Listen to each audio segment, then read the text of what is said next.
So you want to grow some plants. Lucky for you, I've got some tips that are going to make you be successful. So the first thing to know is use fertilizer, and use a good fertilizer. There's a ton of fertilizers on the market.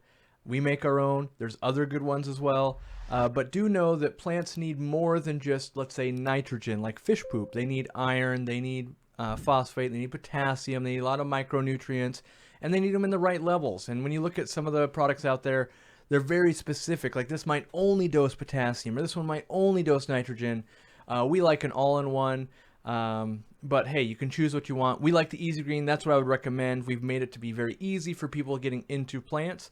And then also know the mode at which your plants need fertilizer. I know that's crazy right there, but some plants want their fertilizer up out of the water, so the leaves are going to pull it in.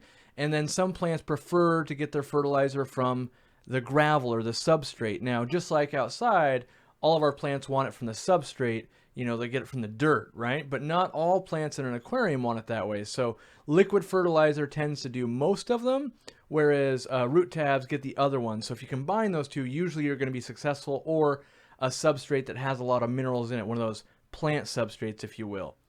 Lights. You gotta have some light. Sunlight's not going to be just enough. You're going to battle allergies, so you got to invest in a good light. I really like the Fluval 3.0 because you can make it go from very low light to very high light, anywhere in between, and it allows people to get into the hobby, and if they want to go with just low light plants, they can. If they want to graduate to a very high light planted tank with CO2 injection and all that, they can. So that's the light we recommend, is the Fluval 3.0, but you really do need a light that's dedicated for plants. Do a little bit of research at least. Don't just buy one because it had a plant on it. It'll be good enough.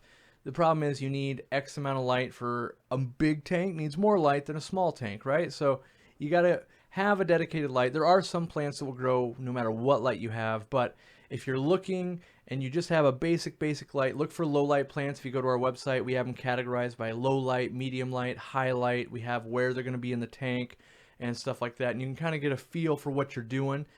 The next thing you want is your fish selection. You can not be successful with your plants because you got the wrong fish. Maybe you got silver dollars, maybe you got a big pleco that's either knocking over your plants or eating them.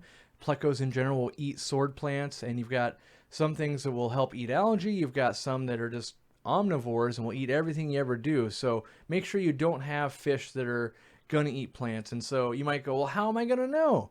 Well, unfortunately, you're just going to have to Google. You're going to go, hey, I've got a rainbow shark. Does a rainbow shark eat it? No, okay. What about this and this and this and this? And then going forward, you'll know more and more, and you can make the right decisions. My last tip is start easy. Start with like low light, easy to grow plants, which again on the website you can kind of choose between easy and low light and that kind of stuff. And then buy one of everything. This is one of those times where it's better to buy 5 different plants than 5 of the same plant. Maybe you love the way a plant looks, but you buy 5 of them and you kill all 5. Usually you're going to be successful or not. And when you are successful, you're going to grow a ton of this plant. And then you're not even going to know what to do. You're going to have to learn how to propagate it, and you're doing so well. How do I make more and splits and all that kind of stuff? You get 5 different ones and you get 3 that live and 2 that die. You're now mostly successful, and then you can go and figure out, why did those 2 not do well? Oh, they needed root tabs and I didn't do that, or oh, my pleco ate them, or oh, I didn't have enough light. But at least when you get some success, you know that you're not a total failure. And that's really where I think a lot of people come into this hobby. They get stuff from a PetSmart or Petco, and they're a terrarium plant. It's like a mondo grass or a piece of bamboo or an aluminum plant. All of those you can't possibly be successful with. So getting your stuff from someone that is selling true aquatic plants, hopefully they've already been converted, which most plants have been grown out of water. Then we put them underwater and they melt a bit. That's okay. That's my last tip.